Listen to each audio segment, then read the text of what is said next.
Kalau ada tanah cekungan terus diisi tanah, itu dipakai sama orang Madura. Jadi ditanya sama yang punya, ini tanah saya, yang tanah kamu di bawah, yang atas tanah saya. Itu mohon dijawab oleh pakar-pakar fikih maupun pakar-pakar hukum itu. Terus tadi seperti yang dikatakan Pak Mahfud, ini buatan kelas sebut profesor ya Pak Mahfud, mohon kersane ketok putrane tokoh Partai NU ya, Pak Mahmud itu. MD nih. Mahmud. Buatan yang MD-nya. Mahmudi. Itu nama hoki katanya. Karena punya teman Mahfud yang nggak dikasih MD itu nggak hoki. Dulu itu saya punya teman Kiai Habib Ahmad. Itu saking lamanya ngempet ingin wayoh. Itu pas nikahkan santrinya bukan bilang akah tuh kata Bikobil tuh nih. Semuanya. Pertama, saya merasa bersyukur kehadirat Allah Tuhan Yang Maha Kuasa. Pada sore hari ini sampai juga saya ke sini memenuhi undangan untuk haul Kiai Abdullah bin Umar. Saya merasa sangat senang setiap kali berkunjung ke pondok pesantren, karena di pondok pesantren kita dapat belajar, bukan belajar saja tentang kekinian, tapi belajar sejarah perjuangan para ulama dan para keturunannya dan santri-santrinya yang bersebar di seluruh Nusantara, bahkan juga sampai ke berbagai belahan negara. Saya selalu mengatakan bahwa Indonesia ini merdeka tidak lepas dari peran besar para ulama yang telah membangun kesadaran untuk hidup secara bermartabat sebagai manusia, untuk hidup mandiri, untuk hidup tidak mau dijajah, dan hidup dengan gagah di tengah-tengah bangsa lain. Dan saya sering mengatakan, andaikan dulu para ulama dan para pengasuh pondok pesantren dan seluruh santrinya tidak mau mendukung kemerdekaan Indonesia berdasarkan ideologi negara Pancasila, kalau pesantren dan para ulama dan umat Islam tidak mendukung, rasanya Indonesia ini tidak akan merdeka. Oleh sebab itu, Indonesia merdeka atas berkat perjuangan, atas berkat rahmat Allah yang disalurkan melalui semangat juang dan semangat pengabdian para ulama, termasuk Kiai Haji Abdullah bin Umar yang sekarang kita melakukan atau melaksanakan haul yang ke-81. Kita sering mendengar ungkapan dulu yang dikatakan oleh Bung Karno pada pidato terakhirnya ketika jatuh. Apa yang dikatakan oleh Bung Karno? Jangan sekali-kali meninggalkan sejarah, jas merah. Kenapa? Karena dari sejarahlah kamu itu bisa belajar tentang kegagalan dan kesuksesan. Nah, dalam kaitan ini mari kita pelajari mumpung haul ulama Kiai Haji Abdullah bin Umar. Lalu kita kenang perjuangan para sahabat-sahabatnya dan seluruh keluarganya yang rata-rata ulama di sini. Itu perjuangannya luar biasa, dan itu juga memberi pelajaran bahwa kalau orang perjalanan hidupnya itu diisi dengan kebaikan, maka dia akan selalu dikenang sebagai orang baik, sehingga sudah 81 tahun wafat juga masih kita peringati seakan-akan beliau masih bersama kita hari ini. Sebaliknya mari kita kenang orang-orang jahat yang tercatat di dalam sejarah, juga hidupnya tidak memberi makna apa-apa bagi generasi sesudahnya. Nah, itulah sebabnya lalu dikatakan sama itu sebenarnya. Kita Bung Karno mengatakan jangan sekali-kali melupakan sejarah. Pelajarilah sejarah kehidupan orang-orang masa lalu. Yang berbuat baik hasilnya baik, yang berbuat jelek hasilnya jelek. Sehingga kalau dikaitkan dengan ajaran kita di dalam Al-Quran itu kan ada ayat, ya ayyuhalladzina amanu taqullah wal tandur nafsun ma qaddamat lighad. Hai orang-orang yang beriman, bertakwalah kamu kepada Allah dan belajarlah dirimu pada sejarah masa lalumu. Jangan lupakan sejarah, jangan tinggalkan sejarah. Dilihat saja orang-orang jahat, Fir'aun, Namrud dan sebagainya, catatan sejarahnya jelek, tapi orang-orang baik akan selalu dikenang. Nabi Muhammad yang sudah 1450 tahun kira-kira meninggalkan kita, ya sampai sekarang masih terus bersama kita ajaran-ajarannya, karena beliau selalu berbuat baik. Begitu juga para ulama. Para ulama ini telah meninggalkan warisan yang banyak, melahirkan pejuang-pejuang. Pertama yang paling terasakan kalau dalam konteks negara adalah Negara Kesatuan Republik Indonesia. Karena dengan adanya Negara Kesatuan Republik Indonesia yang merdeka atas dukungan dan perjuangan para ulama itu, umat dan rakyat Indonesia menjadi maju luar biasa. Hadirin sekalian, sekarang ini Indonesia bukan negara Islam, tetapi saya katakan Indonesia ini bukan negara Islam, tapi merupakan negara yang Islami. Islami itu kata sifat. Budaya Islam tumbuh di mana-mana. Ada haul seperti ini, ada tahlilan, di istana itu ada solawatan. Di istana orang juga kalau waktunya sholat ya pergi sholat. Yang kalau mantu juga pakai pengajian dan sebagainya. Itu budaya Islam sudah tumbuh bagus karena perjuangan para ulama yang menyadarkan rakyat untuk maju, merdeka, mendirikan negara. Begitu juga saudara sekalian, saya selalu mengatakan, mari kita berjuang umat Islam menurut posisi masing-masing, menurut pilihan politiknya masing-masing. Karena kita sama tujuannya untuk membangun bangsa dan negara yang kalau umat Islam artinya yang Islami gitu. Dan sekarang hasilnya udah banyak. Saya selalu bercerita dengan bangga kemana-mana. Coba hadirin, di tahun 70-an ketika saya sekolah SMP di namanya Pendidikan Guru Agama Negeri 4 tahun, cita-cita saya itu ingin menjadi guru agama di SD, sekolah dasar.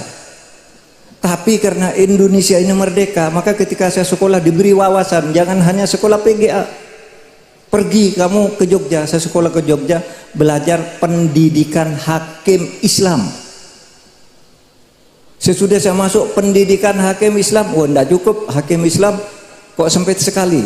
Coba saya ingin menjadi hakim yang sungguhan. Saya masuk fakultas hukum umum, bukan fakultas hukum Islam. Sesudah masuk fakultas hukum lulus, wah kok saya ingin menjadi ahli ilmu politik. Masuk ke Gajah Mada, belajar ilmu politik, dan seterusnya bisa ditempuh karena Indonesia merdeka. Sehingga mobilitas sosial vertikal umat Islam ini sangat tinggi sekarang. Coba dulu waktu saya sekolah, kita kalau melihat polisi itu takut, melihat tentara itu takut. Kenapa? Di dalam pikiran kita polisi itu jahat, tentara itu jahat. Itu di tahun 70-an. Apalagi tahun 70-an itu ada pemilu tahun 71. Saya masih kecil, ayah saya ikut Partai Nahdlatul Ulama, memenangkan Partai Nahdlatul Ulama, ditahan.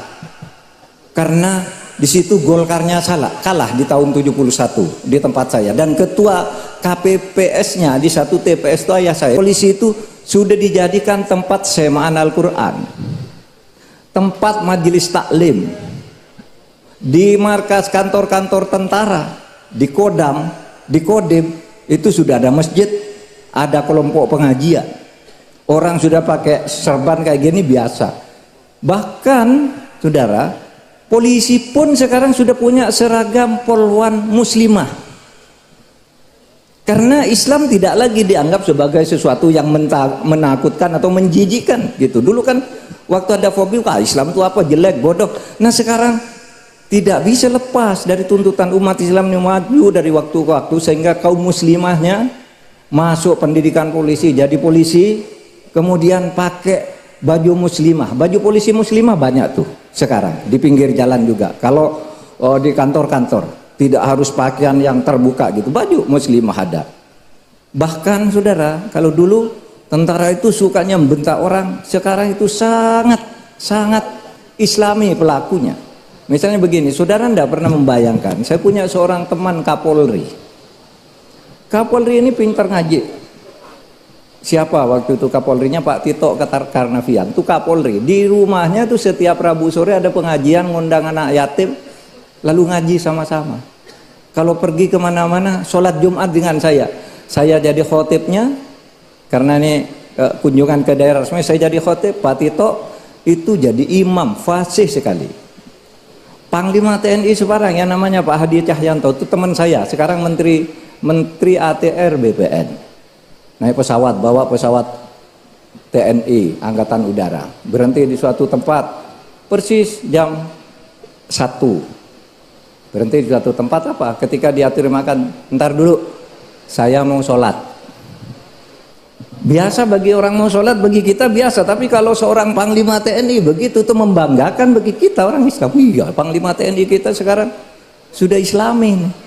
Nah kayak dulu kalau namanya Panglima TNI mau sholat malu, iya kan? Dulu jadi polisi kalau mau sholat malu, takut dimarahi sama atasannya. Sekarang enggak, waktunya sholat. Waktunya pengajian, waktunya mantu ngondang penceramah yang hebat, nasihat keislaman, tidak lagi bermewah-mewah glamor.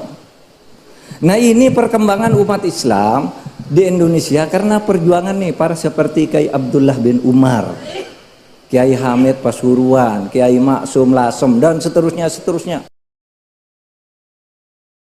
Hasilkan perkembangan masyarakat Islam yang sekarang semakin maju. Dulu kalau orang Islam itu dianggap ya bisanya paling belajar fikih ibadah gitu, ndak ada yang bisa jadi profesor, jadi dulu kalau jadi menteri ya menteri juga, menteri agama tapi jatahnya, di luar itu ndak ada. Tapi sekarang udah santri-santri itu banyak yang jadi menteri, bisa. Ini karena perjuangan kita. Oleh sebab itu jangan dinodai perjuangan ini, mari kita teruskan dengan membangun bahwa negara Indonesia bukan negara Islam, tapi ini adalah negara yang Islami. Islami itu namanya bukan Islam, tapi nilai-nilai yang diperjuangkan adalah nilai-nilai Islam di dalam bermasyarakat.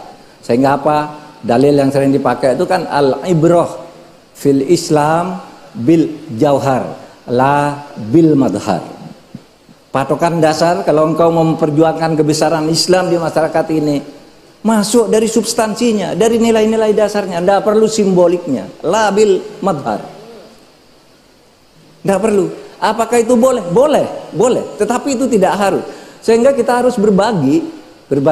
Berjuang tuh lewat berbagai pintu. Ya kan? La tadkhulu min babin wahidin wa tadkhulu min abwabin mutafarriqah. Ya kan? Masuk dari berbagai profesi apa saja dimasuki dan tanamkan di situ nilai-nilai Islami, karena Islam itu ada di setiap denyut kehidupan masyarakat, di setiap tempat bisa dikembangkan. Nah, itu yang saya kenang dari para ulama ini, sehingga saya merasa selalu sujud para ulama itu dengan segala keterbatasannya, tetapi mampu membangun masyarakat dari waktu ke waktu sehingga menjadi maju sampai pada situasinya seperti sekarang. Saya ingin cerita sedikit. Coba Bapak masih ingat ketika Indonesia merdeka tahun 45, itu siapa yang berjuang? Ya rakyat Indonesia. Siapa itu rakyat Indonesia? Sebagian besar itu kaum muslimin dipimpin oleh para ulamanya. Tetapi begitu Indonesia merdeka, tidak ada orang Islam yang bisa memimpin negara, karena dia nggak apa-apa, tidak ada ilmunya. Tidak boleh sekolah oleh Belanda dulu, tidak boleh maju, hanya boleh belajar agama dalam arti sempit, fikih, ibadah, dan seterusnya. Itu sebabnya Indonesia merdeka tahun 45. Pemerintahan kita tuh agak-agak sekuler, tidak ada pemerintah yang dari Islam, kecuali mungkin karena menang di DPR yang jadi menteri ya satu sajalah, menteri agama.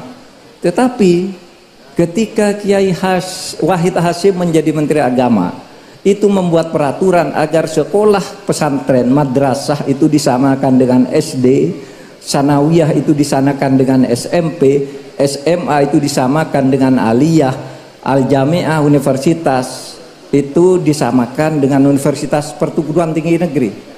Itu tahun 52. Tahun 56 itu santri-santri sudah pada jadi pegawai negeri. Tahun 70 santri-santri sudah banyak yang jadi dokter, SH, insinyur. Tahun 80 sudah banyak yang menjadi dokter. Tahun 90 sudah duduk di eselon 1 kantor-kantor pemerintahan. Sehingga sekarang di kantor-kantor pemerintahan itu hampir selalu ada majelis taklim di kantor pemerintah. Itu karena itu perjuangan para ulama untuk memberi posisi agar terus berjuang memanfaatkan berkat dan rahmat Allah atas lahirnya negara kesatuan Republik Indonesia ini. Nah, sesudah reformasi tidak bisa dibendung lagi. Sesudah reformasi tahun 98 99 malah yang jadi presiden santri, menteri-menterinya santri, perempuan-perempuan Islam juga sudah masuk ke DPR, kantor pemerintah, dirjen, rektor-rektor semuanya santri, bukan hanya rektor IAIN. Rektor-rektor di perguruan tinggi umum itu sekarang di ruang kerjanya ada sajadah, ada pecis, ada serban. Waktunya sholat ya sholat. Dulu tidak ada kan itu, tahun 70-an kita ditakut-takuti dan malu. Sekarang kita maju seperti ini. Oleh sebab itu perjuangan berikutnya dari hikmah kita melakukan haul ke-80 atas Kiai Haji Abdullah bin Umar ini, kita teruskan perjuangan para ulama membangun negara kesatuan Republik Indonesia agar menjadi baldatun thayyibatun wa rabbun ghafur, dan umat Islam berperan menjadi tuan rumah yang asli dan penting di negara ini. Jangan seperti tamu yang diusir oleh orang lain, oleh cukong. Kita sendiri nih bangun negara, dan kita punya kekuatan untuk itu, karena umat Islam itu kalau diberi kesempatan seperti sekarang ini, sesudah Orde Baru selesai habis, umat Islam pintunya terbuka semua, ya bisa tuh kemana-mana, mau ke menteri luar negeri bisa, mau ke menteri apa bisa, ini apa semua Islamnya yang Islam beneran, bukan Islam abangan, tetapi mereka tetap toleran terhadap perbedaan. Nah, itu yang harus kita jaga. Saya selalu membandingkan begini, ini yang terakhir nih. Saudara hadirin sekalian, ketika Nabi Muhammad itu mendirikan negara Madinah sebagai pengganti Yasrib, itu naskahnya itu urut-urutannya sama loh dengan proklamasi kemerdekaan Indonesia. Piagam Madinah. Gini, kalau proklamasi itu bunyinya gini. Proklamasi itu pernyataan. Kami bangsa Indonesia dengan ini menyatakan kemerdekaan Indonesia. Hal-hal yang mengenai pemindahan kekuasaan dan lainnya diselenggarakan dengan cara saksama dan dalam tempo yang sesingkat-singkatnya. Kami bangsa Indonesia menyatakan merdeka dan berjuang untuk mengalihkan kekuasaan dari penjajah ke kita. Coba Piagam Madinah tuh bunyinya hampir sama itu. Apa bunyinya Piagam Madinah? Hada kitab min Muhammadin sallallahu alaihi wasallam. Inilah pernyataan, inilah proklamasi, inilah ketetapan dari Nabi Muhammad sallallahu alaihi wasallam. Bainal mu'minin wal muslimin wa Quraisyin wa Yathrib wa man tabi'ahum falahiqa bihim wajahada ma'ahum. Coba, antara orang mukmin dan orang muslim, orang Quraisy dan orang Yathrib dan para yang lain yang beragam-ragam itu, ini namanya bangsa. Kami bangsa Indonesia, yaitu orang Jawa, orang Madura, Batak, sama Madinah waktu itu. Quraisy, Yathrib, muslim, mukmin, lalu puak-puak agama lain, falahiqa bihim, menyatakan bersatu merdeka, wajahada mahum, dan merebut berjihad. Itu hal-hal yang mengenai pemindahan kekuatan, jihad ambil. Wahum ummatun wahidatun min dunin nas. Dan mereka umat Islam yang didirikan oleh Nabi di Madinah ini adalah satu entitas geopolitik di tengah-tengah manusia di dunia. Geopolitik sendiri. Sama saudara, Indonesia. Sesudah itu Madinah maju-maju, Indonesia ikut jejaknya maju. Oleh sebab itu tidak perlu mempertentangkan apakah Indonesia ini sudah Islam atau betul, tidak perlu. Yang penting Islami. Islam itu tidak harus disebut Islam, tapi nilai-nilainya masuk. Nilai-nilai dasar substansinya masuk ke dalam setiap relung kehidupan kita, cara hidup kita, budaya kita. Misalnya waktunya sholat, ya sholat. Tidak malu-malu. Kalau dulu takut, malu. Waktunya sholat sembunyi-sembunyi. Sekarang enggak, di kantor-kantor pemerintah sama. Orang menteri waktunya sholat, ini udah waktunya ada racar skor 10 menit sholat. Dulu enggak ada. Nah, ini yang merupakan warisan berharga perkembangan Islam dan budaya Islam serta perilaku Islami di dalam kehidupan kita berbangsa dan bernegara, sehingga ini Indonesia menjadi negara kesatuan yang kosmopolit, berkesewargaan, merasa sama di dalam perbedaan. Itu artinya kosmopolit gitu, sehingga apa yang dikembangkan dan dianut oleh pemerintah berdasar fatwa para ulama yang menyusul para ulama yang sudah kita kasih haul ini apa? Wasatiyah Islam, moderasi Islam, moderasi beragama Islam yang tetap penuh ketaatan, iman, takwa kepada Allah, tapi adil terhadap fakta-fakta tentang perbedaan di sekeliling, di sekitar, dan di hadapannya. Itulah wasatiyah Islam, sehingga kita bisa hidup bersama membangun negara ini. Allahumma ufir lahu warhamhu wa'afi wa'fanhu wa'akrim nusulahu wa wasi'matlahu. Untuk Kiai Abdullah bin Umar, sekian, terima kasih. Assalamualaikum warahmatullahi wabarakatuh. Waalaikumsalam warahmatullahi wabarakatuh. Ya, diucapkan terima kasih kepada beliau Bapak Profesor Dr. Mahfud MD yang sudah menyampaikan beberapa hal yang kiranya penting pada kita semua. Hadirin yang berbahagia, hadirin yang dimuliakan Allah, kita lanjutkan acara berikutnya, yaitu acara Mau'idatul Hasanah atau tausiah, yang dalam hal ini tausiah pertama akan disampaikan oleh beliau Bapak Ki Haji Bahauddin Nur Salim. Untuk itu kepada beliau yang termulia, beliau Bapak Ki Haji Bahauddin Nur Salim, disilahkan.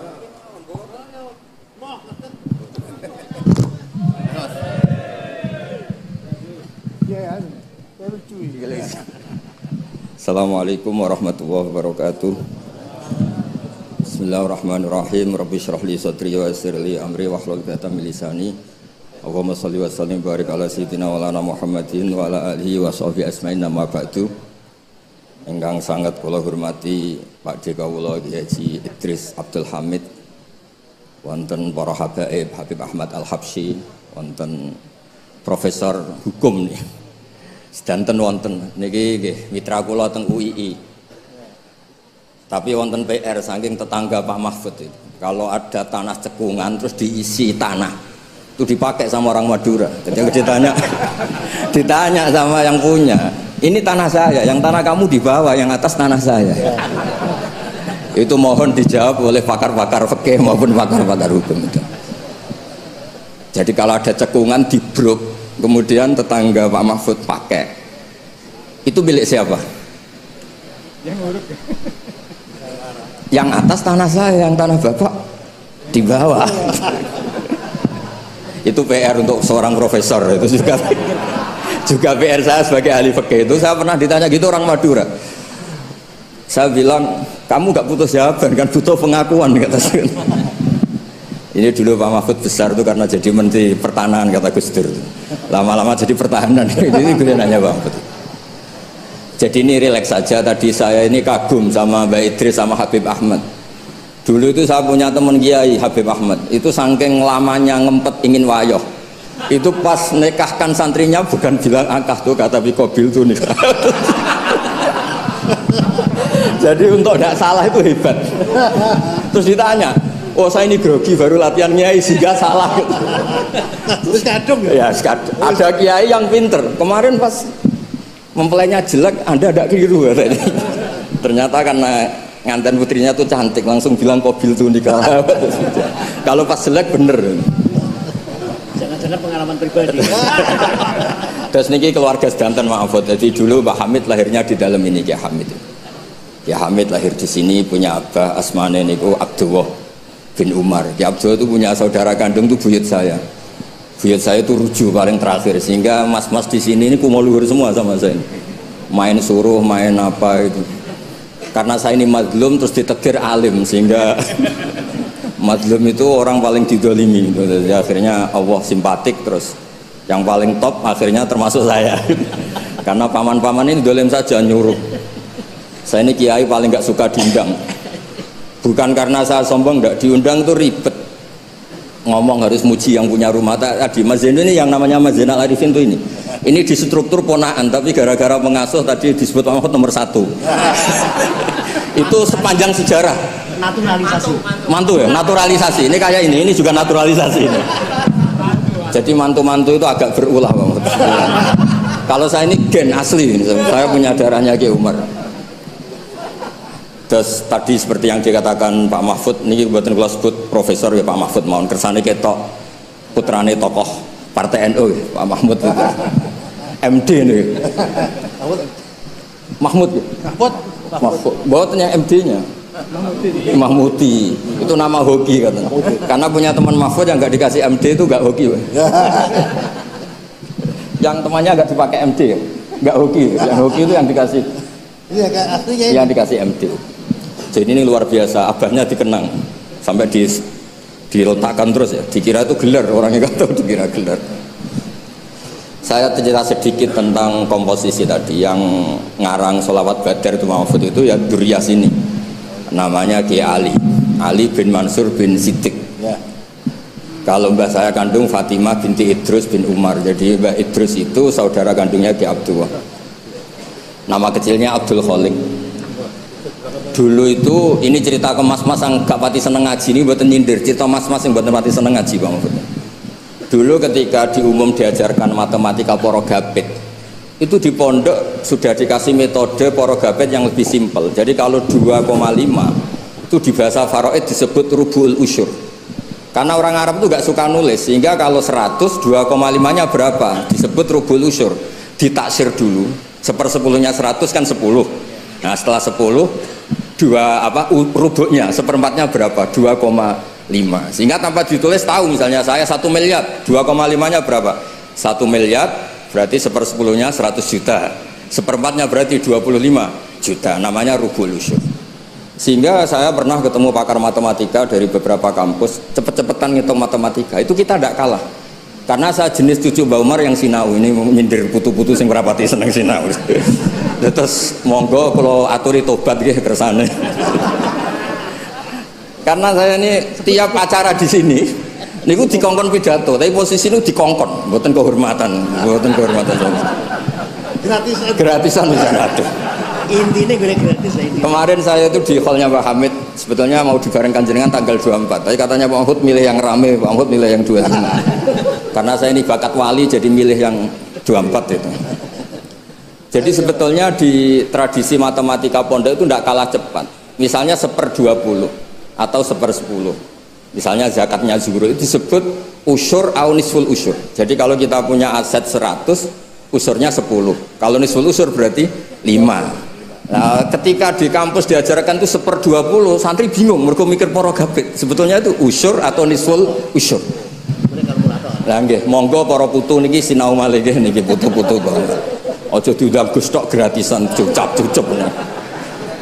Niki Mas Arwani nggih Mas kula, tapi ngajine gak dosih khatam kula. Mulane terus DPR Mbak. Gerian nggih hafal Quran duka sakniki mboten ngertos. Nggih mugi-mugi terus deres. Begini namanya ya. Waduh. Nak madlum kok barokah Mas. Mau didongakno Pak Mahfud Mas. Terus di sini keluarga semua Pak Mahfud. Tadi jenengan pun ngetikan serius, sekolah bagian guyon Pak. Karena wow bingung kalau ngadepi mas-mas balik-balik niku pun bingung. Niku mungkin mau itu Hasanah kedua Mas sama niku. Kok jopo sih tandange? Mas sama. Enggak tak sangoni Mas, tenang ya Mas. Dulu itu kiai-kiai ngajarkan matematika, sosiologi itu juga gampang. Dulu yang diajarkan kita Pak Mahfud supaya orang punya harga diri itu mengutip dawuh Sayyidina Ali. Ahsin man syi'ta takun amirah. Kamu berbuat baik saja sama orang, pasti Anda bisa memimpin. Ada seorang menteri, seorang presiden, seorang apapun itu kalau sama orang yang ngutangi, ada acara menteri itu orang nggak lihat. Itu ada menteri datang, diajak sama orang yang nggak siapa-siapa, nurut. Loh kenapa kamu nurut? Saya punya utang orang ini Gus. Jadi ahsin man syi'ta takun amirah.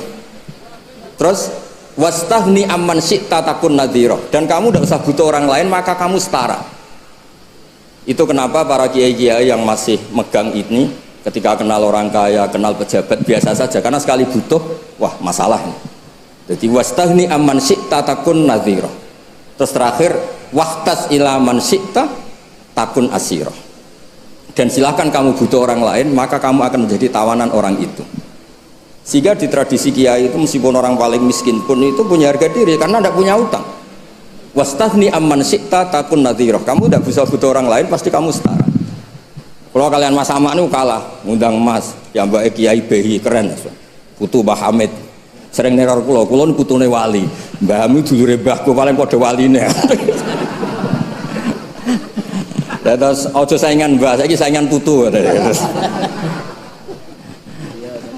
Ya cocok saingan putu lah ya. Saingan. Kulo niku ngorek ikhya lho, Mas. Siap. Niku ngorek anu. Oh, ya namanya. Dereng, berarti kalah. Dia Habib Ahmad, ini kan ngorek ikhya nih. Rian Mbah Hamid senengnya ngaji, iya, sama Habib Ja'far. Sudah tak kasih sarahnya biar macamnya gampang. Terus dulu itu kiai-kiai ngajarkan matematika itu gampang, jadi dikasih tahapan. Misalnya 2,5 nyebutnya rubu'ul usyur. Jadi ditaksir dulu, di 1/10 dulu, baru setelah itu ditarbek di 1/4. Sehingga ketika angka misalnya 1 miliar ya gampang saja, 1/10-nya itu 100 juta, berarti 1/4-nya itu 25. Kemudian era modern itu disebut 2,5. Jadi sebetulnya kalau kita ngaji khatam itu masalah sosial, masalah politik. Masalah politik juga sama. Saya punya kitab banyak tentang makalah-makalah politik. Itu diantaranya yang dikutip juga lagi-lagi beberapa sahabat ngendikan fakub hanlakum hina sirtum horodon yurma. Buruk sekali kamu umat Islam ketika jadi objek sasaran. Itu dulu pernah ada seminar ekonomi saya ngisi itu. Ketika orang Islam suka haji, yang kepikiran bikin sajadah itu orang Cina. Ketika orang Islam suka umroh itu yang bikin pakaian ikhram itu orang Cina. Jadi objek. Jadi kita butuh orang Islam sing kedonyan supaya gak jadi objek. Dulu politik juga sama. Kiai-kiai kon milih caleg, bariku dia kali tok ora tau dadi aktor. Lalu bosen dia kali terus dados Mas Arwani niki dadi nyalek piyambak. Nggih ngoten mawon. Assalamualaikum warahmatullahi wabarakatuh. Dikenal luas bahwa Kiai Hamid Pasuruan adalah seorang waliullah. Tadi sudah ada cerita dari Bapak Kiai Haji Yahya Khalil Stakuf. Kalau menurut agama Islam, menurut Al-Quran, wali itu apa? Wali itu orang yang sangat dekat kepada Allah, imannya sangat tebal, ketakwaannya padat, sehingga dia dicintai dan selalu terkabul apa yang diinginkan. Bentuknya kadangkala ada yang aneh-aneh, tetapi kadangkala memenuhi public common sense atau lebih ke publik. Kalau yang aneh-aneh itu tadi mau beli mobil, Kiai Ali Maksum beli mobil, tidak punya uang, perlu sesuatu, tidak punya uang, perlu 500.000, tiba-tiba datang orang ngasih. Itu waliullah. Beli mobil tidak ada, lalu didoakan bisa beli mobil. Ada cerita satu lagi yang sering saya ceritakan kalau saya hadir di sini. Saya punya teman yang sekarang masih hidup, namanya Dr. Alwi Shihab. Alwi Shihab ini Menteri Luar Negeri di era Gus Dur. Ketika datang bersama saya haul ke sini beberapa tahun yang lalu, Alwi Shihab bercerita kepada saya, ini Kiai Hamid ini wali betul, saya yang mengalami sendiri, kata Pak Alwi Shihab. Gimana Pak Alwi? Pertengahan tahun 70-an saya sowan ke Kiai Hamid untuk minta memo. Untuk apa? Memo kepada Menteri Luar Negeri agar berkirim surat ke Dubes Indonesia di Mesir agar Alwi ini dilayani, karena dia santri mau melanjutkan sekolah di Universitas Al-Azhar Kairo. Ini cerita Pak Alwi ini baru sesudah Kiai Hamid wafat. Kiai Hamid katanya bilang begini, Alwi, saya beri kamu memo ke Menteri Luar Negeri agar disampaikan ke Dubes kita di Mesir, tapi kamu suatu saat kamulah yang akan menjadi memberi memo-memo kepada duta Indonesia di luar negeri itu tahun 70-an. Tahun 1999 Pak Alwi Shihab menjadi Menteri Luar Negeri. Subhanallah.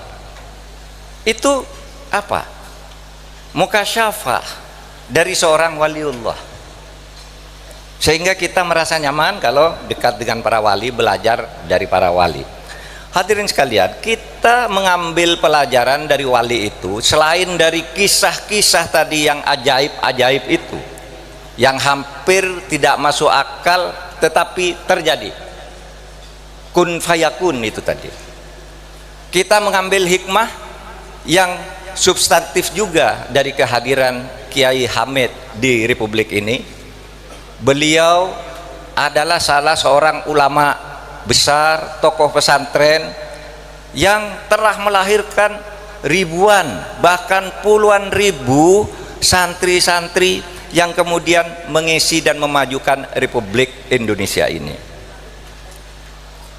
Tidak bisa dibantah bahwa kemerdekaan negara Republik Indonesia dengan bentuk rumah namanya Negara Kesatuan Republik Indonesia dengan ideologi Pancasila itu merupakan hasil olahan perdebatan yang mendalam antara tokoh-tokoh Indonesia yang melibatkan banyak ulama sehingga Indonesia merdeka. Saya selalu bercerita gini, coba kalau dulu para ulama tidak setuju negara Indonesia merdeka, kalau misalnya tidak menjadi khilafah, Indonesia tidak akan pernah ada. Kalau ulama tidak setuju, umat Islam waktu itu 70% tidak ada Indonesia. Tapi ulama itu telah melakukan ijtihad bahwa negara yang kita perlukan sesuai dengan kebutuhan waktu, tempat, dan kebutuhan lokal ini adalah Negara Kesatuan Republik Indonesia yang kosmopolit, pluralistik. Itu yang disepakati.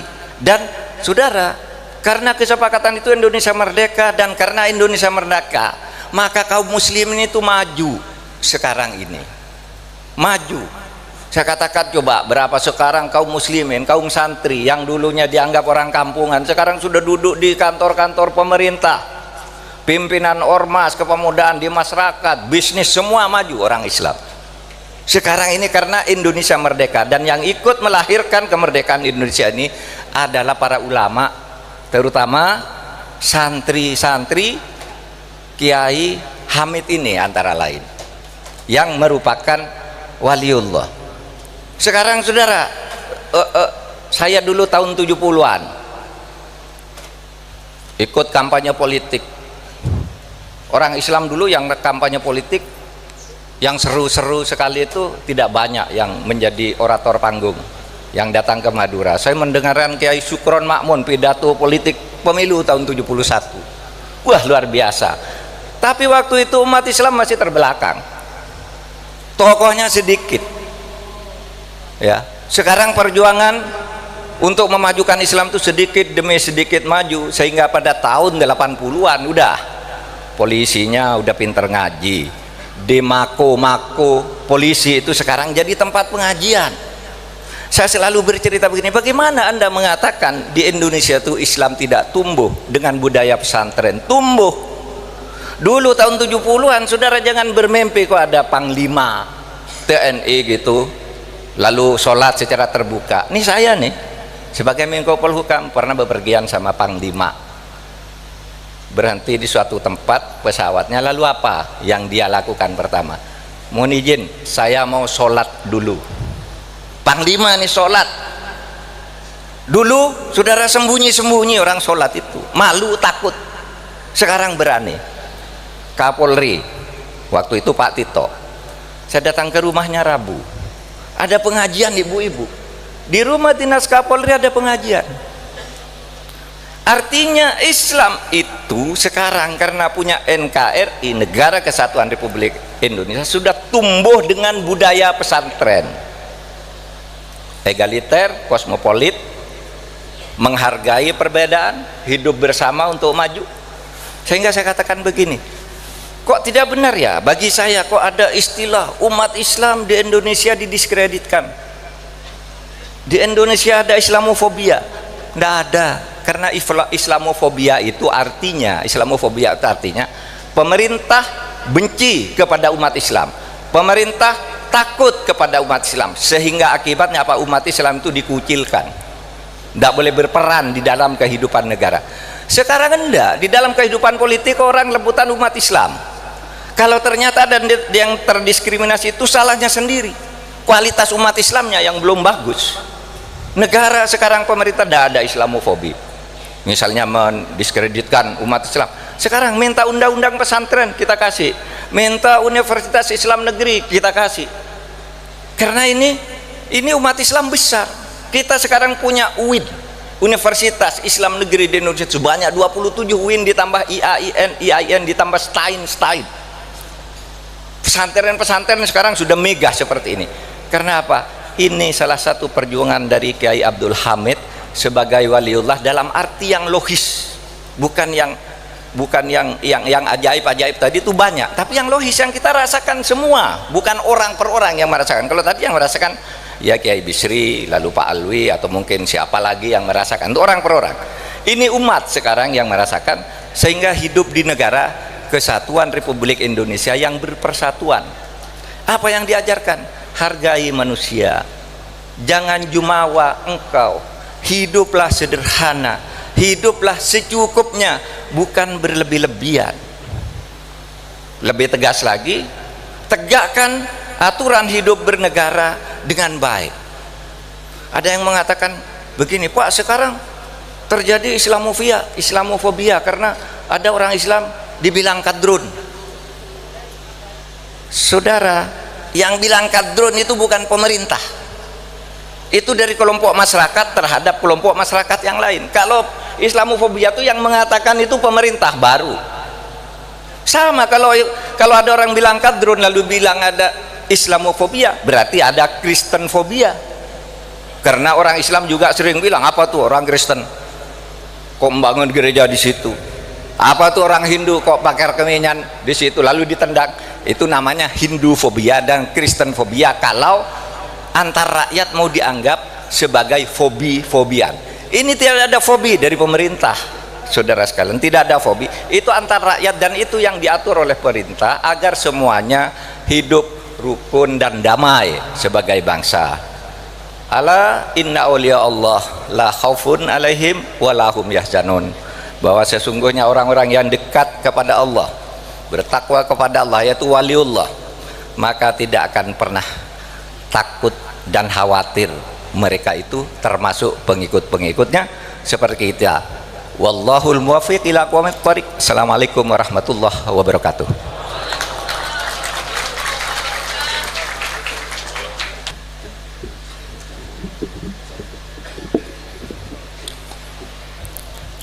Diaturkan terima kasih atas sambutan Bapak Menteri Menko Polhukam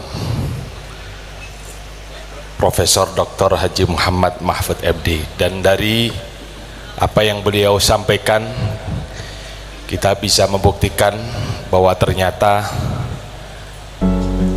Pak Mahfud MD bukan bermakna MD Muhammadiyah tapi ternyata Madura.